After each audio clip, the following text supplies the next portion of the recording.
जिन्हें आज नियम 377 के अधीन मामले उठाने की अनुमति प्रदान की गई है, वह व्यक्तिगत रूप से सदन के पटल पर तुरंत अपने अनुमोदित पाठ को सदन के पटल पर रख सकते हैं। माननीय सदस्यगण, हम 18वीं लोकसभा के 5वें सत्र की समाप्ति की ओर अग्रसर हैं। यह सत्र 31 जुलाई 2025 को आरंभ हुआ था। इस सत्र में 14 सरकारी विधेयक पुनर्स्थापित किए गए तथा कुल 12 विधेयक पारित किए गए। दिनांक 28 और 29 जुलाई को ऑपरेशन सिंदूर पर विशेष चर्चा हुई, जिसका समापन माननीय प्रधानमंत्री जी के उत्तर के साथ हुआ। दिनांक 18 अगस्त 2025 को भारत के अंतरिक्ष कार्यक्रम की उपलब्धियों पर विशेष चर्चा प्रारंभ की गई। इस सत्र में कार्यसूची में 419 तारांकित प्रश्न शामिल किए गए थे, किंतु लगातार नियोजित व्यवधान के कारण केवल 55 प्रश्न ही मौखिक उत्तर दिए जा सके। हम सभी ने सत्र के प्रारंभ में तय किया था कि हम इस सत्र में 120 घंटे चर्चा करेंगे।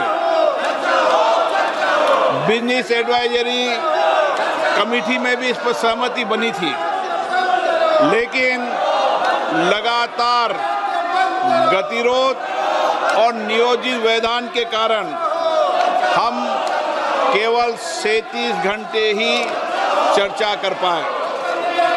माननीय सदस्यगण,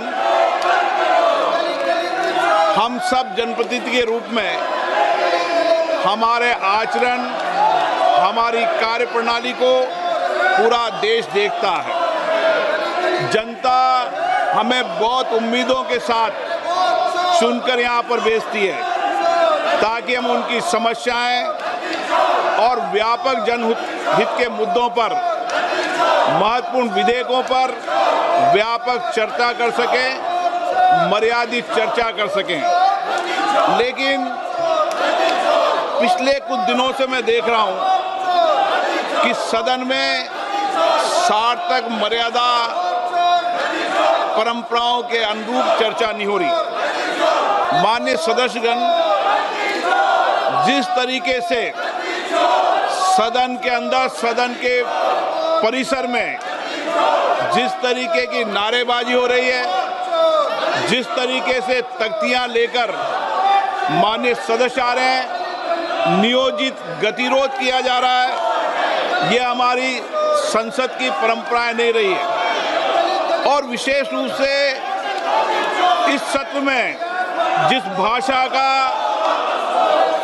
आचरण किया गया, जिस तरीके की नारेबाजी की गई, ये सदन की मर्यादाओं के अनुरूप नहीं है।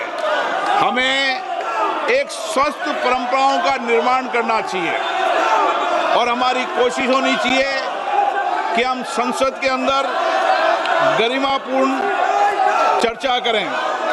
लेकिन मैं लगातार देख रहा हूं नियोजित तरीके से गतिरोध करना, नारेबाजी करना, तख्तियां दे रहना।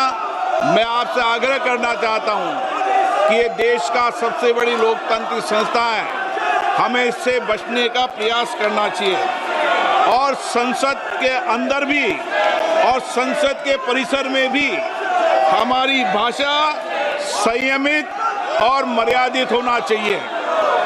सहमति और असहमति होना लोकतंत्र की स्वाभाविक प्रक्रिया है, किंतु हमारा सामूहिक प्रयास होना चाहिए कि हम सदन की गरिमा को मर्यादा को और शालीनता को बनाए रखें। माननीय सदस्य, मैंने हर माननीय सदस्य को हमेशा पर्याप्त समय, पर्याप्त अवसर दिया है, लेकिन जिस तरीके का आपका आचरण है, देश आपके आचरण को, आपकी कार्यप्रणाली को देख रहा है। मैं फिर आपसे आग्रह करता हूं कि हमें प्रयास करना चाहिए कि हमारी स्वच्छ लोकतांत्रिक संस्था के अंदर अच्छी परंपराएं, अच्छी प्रॉपर्टियों को हम लागू करें और इसके लिए सामूहिक चिंतन भी करना चाहिए और सभी राजनीतिक दलों को आत्ममंथन भी करना चाहिए ताकि देश की लोकतांत्रिक स्वच्छ संस्था की हम मर्यादा को बना रखें और यहाँ अपने आचरण व्यवहार से एक आदर्श स्थापित कर सकें।